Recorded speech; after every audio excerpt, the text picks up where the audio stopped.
So I'm going to get started. The first thing I want to show, so if you go to this web page, this is the new theme. This is their base theme. It's called the Luma theme.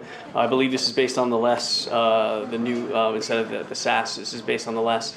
And this is a theme that they provide that, obviously, it's not the absolute best theme in the world, but it's a lot cleaner than what they used to have. And it's a good guideline, so you can take this and you can adapt this theme for your own responsive theme, or you could just use it for your front-end developers to give them a guideline as to how to implement a responsive theme. It goes through many of the things. So just as an example here, I'll just do a resize here, so you can see that it scales down, it has, it adapts as it goes narrower, everything fits in really well, and then as you adapt and you go out and you go out again, so it's going to resize and redo it.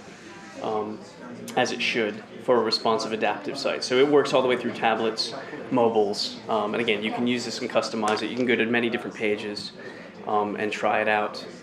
So if you go to some product pages.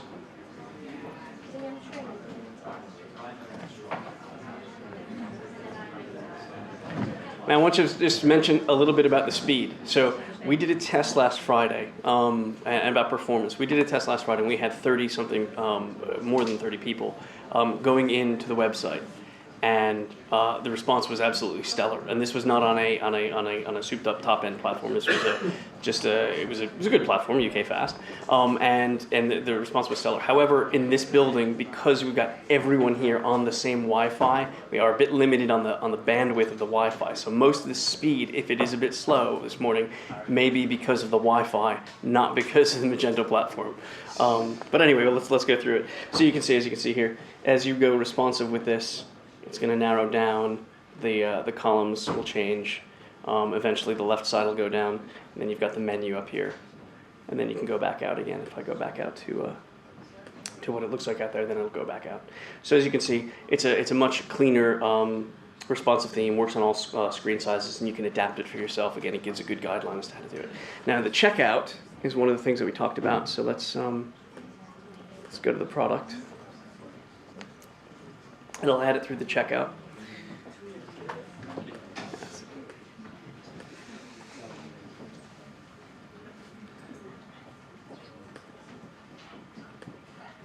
So if you remember the old Magento 1 checkout, you got the pre-checkout, which was, do you want to register as a guest? Do you want to register? Do you want to log in? You basically had this pre-thing, and no one knew what the heck it meant, and you got a lot of dropout on that. And so everyone installed one-step checkout or got some other kind of checkout and customized it. So in the new, it's more of a two-step checkout, but it's much cleaner interface. They take you straight in.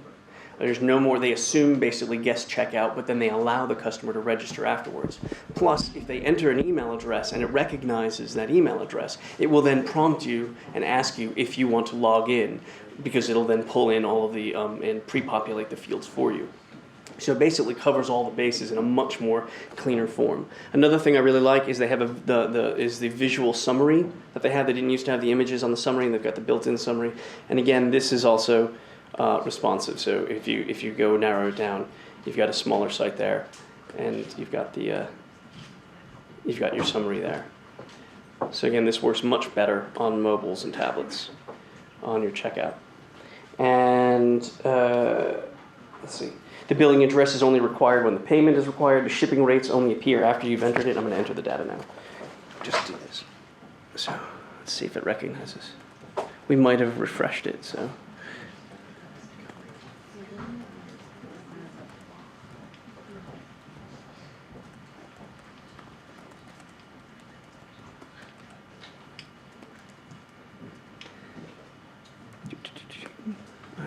London. I can't spell London. I'm going to change the country. There you go.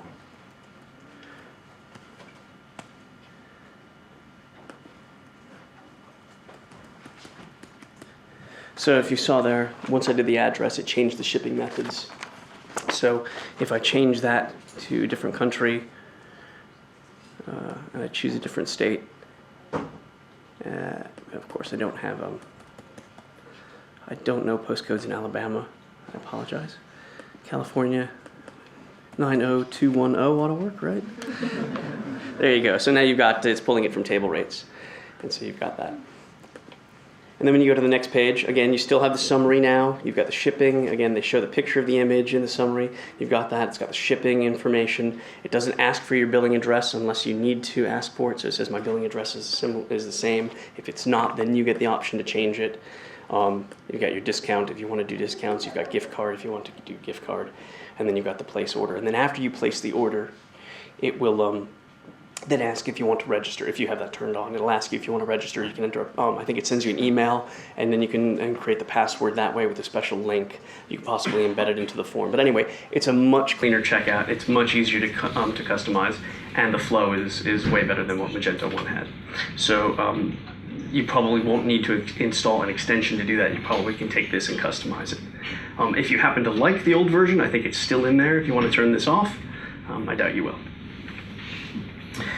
So that's the Streamlined checkout. Again, like I said, you can check this out if you want to on yourself. magee2.space48.com. Okay, so now if you want to go into the admin, it's same link, magee2.space48.com/mee2admin. So if you do that, you're gonna have to re-log in anyway. And let's see, it's admin. And the password is password123. PASSWORD123. And you log in. And again, now, I don't know how many of you are actually in here, but I did a test last Friday. We had about 30 people between UKFast, Space48, dotmailer, from 3 different places. 30 of us in admin navigating around. Now, I don't know if you've had Magento 1 and you ever tried to do that, like maybe more than 5 people in admin at the same time, and it falls over and dies. And this was like, response times of 2-3 seconds. That was amazing. Doing searches, all kinds of stuff. I was actually saying, don't anyone do a search?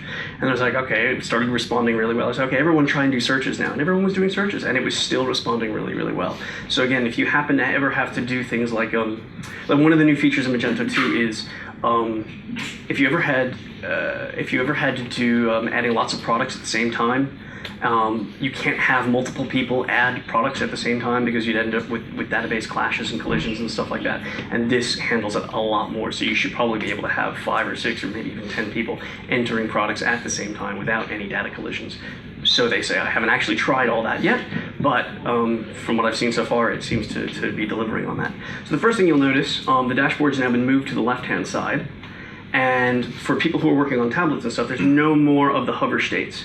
When you click on these, it opens it up. It's big buttons, nice touch friendly. So if you need to use this, maybe not so much on a mobile, but definitely on tablets, it's going to be a lot easier.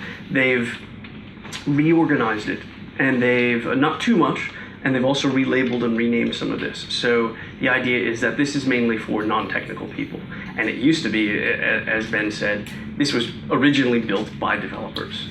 This time they went around, they had a lot of UX, they had UX specialists, they went out, they tested it, they got feedback, they went through a lot of UX on redesigning this to make it more user-friendly, so that the merchants, the content editors, not the developers, who really use this on a day-to-day basis, could use it. So yeah, touch-friendly, no hover states, screen optimized for tablet, cleaner interface, and better organization. In particular, if you look at stores, they've got all the attributes over here. You've got the other settings for the gifts, registries, the tax rules. There used to be a lot more stuff in the menu, and it used to be a lot more complicated. Same thing with marketing. Marketing they've grouped together now. They've got all promotions, the communications with the templates, SEO and search. They've also added now you don't have to leave Magento to find the partners in the marketplace. They've built it right in there. And oh, look, there's dotmailer right there. Very nice. But yeah, they've added it right in there, so you have that all together. Okay, so the next part, if you go to products and you go to catalog, so this is where you keep all your products. And it used to be a lot more, if you wanted to search for things and you wanted to find things, it was always, it was a nightmare. It wasn't a great experience. Now they've made it so, again, nice and big, easy to figure out. So if I wanted to say, find me all my products where I only have maybe up to 10 quantity, right? So I'm low on stock, right? I can apply that filter, and this could be my low stock search. There we go. So, that's too many. Let's just restrict that to just bags. That's more like it. So there's 14 records found. And again, this is great. So if I want to find bags that have, if this were, say, bags with low stock, this is something that's beautiful. Save view as bags low stock. Now you don't have to enter that again the next time you come here. And that used to be one of the biggest pains of Magento 1, is that every time you wanted to do a search, you had to enter the same thing. You had to remember what it is I entered to do that. There you go. So it's on the main website. You can basically choose what columns you want to see and what you don't want to see. And again, you can save these. You can edit, and then you can save it again. And then, on top of that, let's say you want to see the SKU first. You can drag and drop the columns and move them over. And then you can sort by them and do whatever you like. Again, all of these features, the changing the columns, choosing what to show and what not to show, all the filters, and then you can save those as different views so you can do them again later. So, bag 2, bag 1, there you go. So now you can have the different views that you want to do. And you can do this not just on products, you can also do this on customers, on the customer view, and also on the order view as well. So they've really changed and made the grid a lot easier to use and to manage. Okay, the next one is, so let's go products catalog. Oh yeah, we're here. If you open up and you click to edit one of the products, so right off the bat, first thing they added, this beautiful thing right here that says product online. So it'll tell you whether it's online or offline. Oftentimes you'd be editing a product and you don't know what the status is. It's very clear right now. You can add an attribute from right within it. So if you want to add, say, color, you can add it from right within.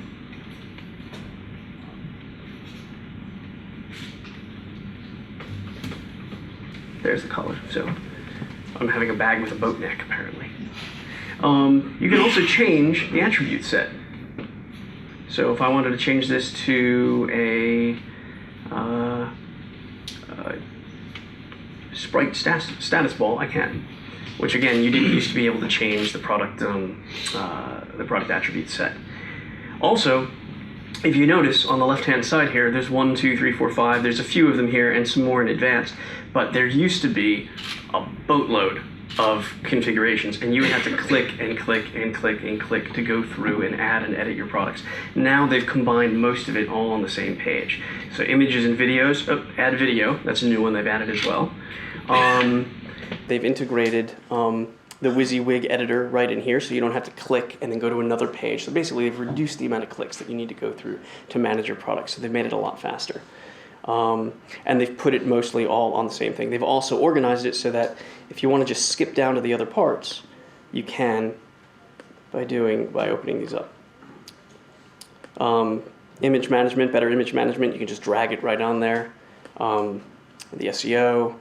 So again, it still has a lot of the same features that it used to. And then if you're not using the advanced options, you don't have to see them. But if you are doing things like sale prices from a certain date, tiered pricing, that stuff, that's all still there. The upsells, cross-sells, related products, advanced inventory that they have now. Recurring billing, I don't think they've got that in there yet, but I think that's one of the next things to come. Cool. So that is, again, like I said, product management and product editing, they have improved the way you can go through it to make it better. Next part I wanted to show was part of, where is this? Stores, attributes, and you go to product attributes. And let's say color.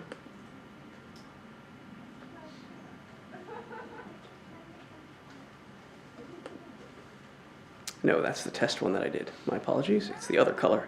Color, English color, not color. All right, so they've now added, by default, they've added two things called a visual swatch and a text swatch. So now you don't have to deal with extensions and stuff like that and all kinds of hacking in the code to get your swatches going. So basically you can pull it as an attribute and then add your color swatches here, and that's how it then pulls through on the front end. So it's a lot easier to manage your swatches. I don't know if any of you have had to deal with swatches before in Magento. It used to be pretty tricky and not the most easy experience, and they've heard that, they've addressed that, and they've added it in as default for both text swatches and for visual swatches. Orders and returns management. So I'm not entirely sure, so I'm going to sales returns here. There is no, let's see, you go to new return request, and you can take an order. So I believe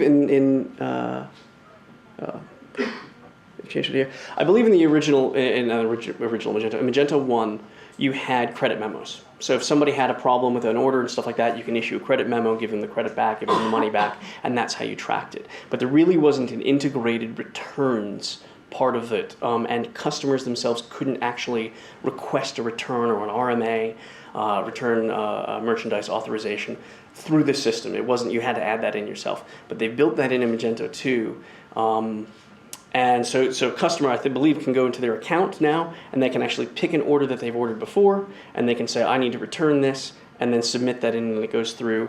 And then what you can do is when you have the return, you create a new return request here, and you can customize. Let's find, here's a product right here. And you say, what are they returning? I'm going to add a product to return. That's what they ordered. They ordered this t-shirt.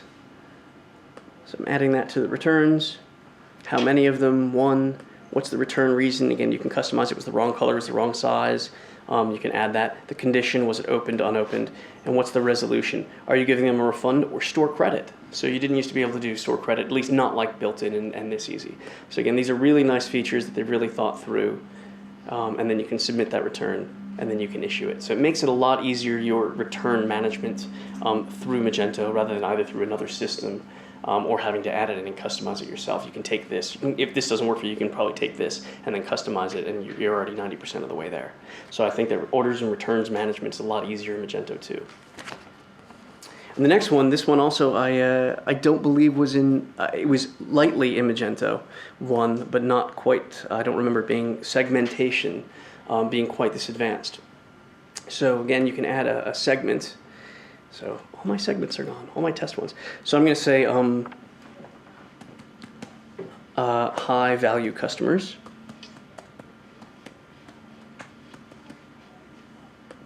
On the main website. And let me save and continue edit.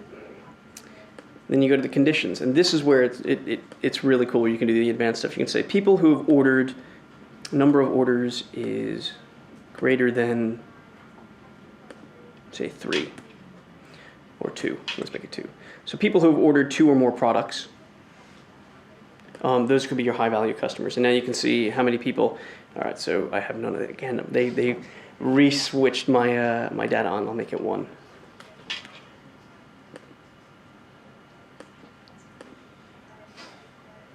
There we go. So now I have 1 matching customer that matches that.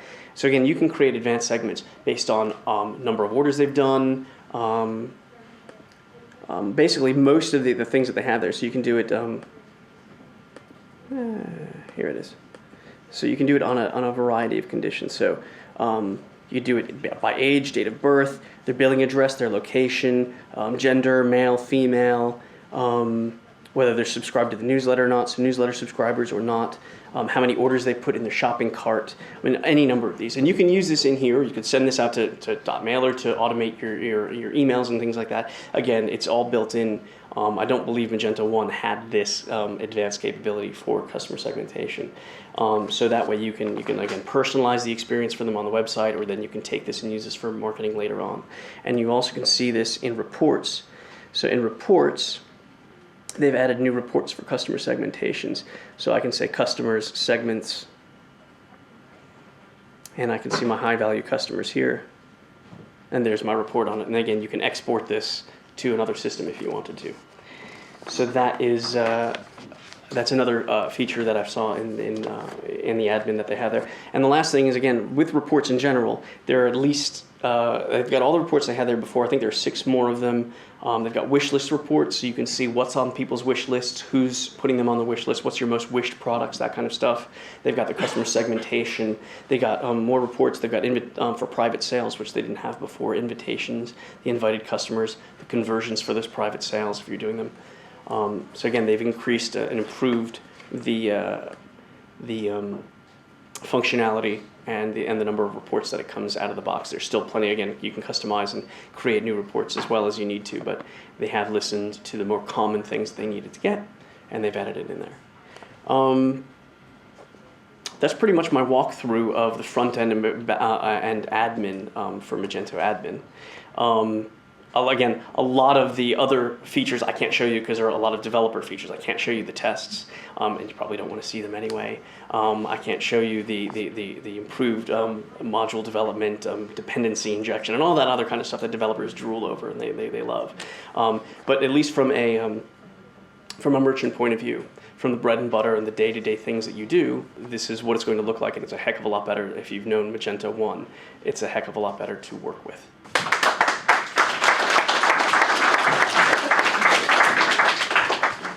Points that I thought were of particular interest to me this morning was the difference between the community instance and the enterprise instance of Magento 2 now. There's going to be more scale in Magento 2 and various features that are being built in that are going to allow it to be more of a genuine enterprise level platform. Recapping on last week, it was very good, and it was touched on before to hear that Magento in their new form only being 500 people. Only being 500 people, still quite a few, right? It's much more palatable and easy to understand how the proposition fits together. The Magento 2 platform, obviously, working potentially alongside a couple of other products called Magento Commerce Order Management and Retail Associate platform as well. And I'm sure you'll start to learn a little bit more about those platforms over the next couple of months. And as the roadmap's released, there'll be additional features. So I think, even from my perspective as a solutions partner, I'm just as keen as you guys to see what that roadmap's got in store for us. It's good to hear that testing's being built into Magento 2 as well. It can't come soon enough, or it couldn't come soon enough, really. So it's great to see that's now being done. So we're taking a modern approach to the way that code's being written and obviously tested as well, which from a retailer's, from a merchant's perspective or a developer's perspective, whoever it may be, it just means that the code base should be in theory much more solid and allow for us to develop faster, making the solution ultimately more scalable and again a more genuine enterprise level platform. The question that it felt like kept coming up as well as when is the right time. I don't think we've necessarily got the answer for each of you, because I'm sure you've each got different circumstances. So that's really just a case of looking at where you're at the moment. Hopefully you guys have found this useful as well this morning. There's been some awesome questions. Thank you for being a really kind audience. As I said before, feel free to join us at the back of the room for some drinks and nibbles. Thank you again for being a good audience. Thank you.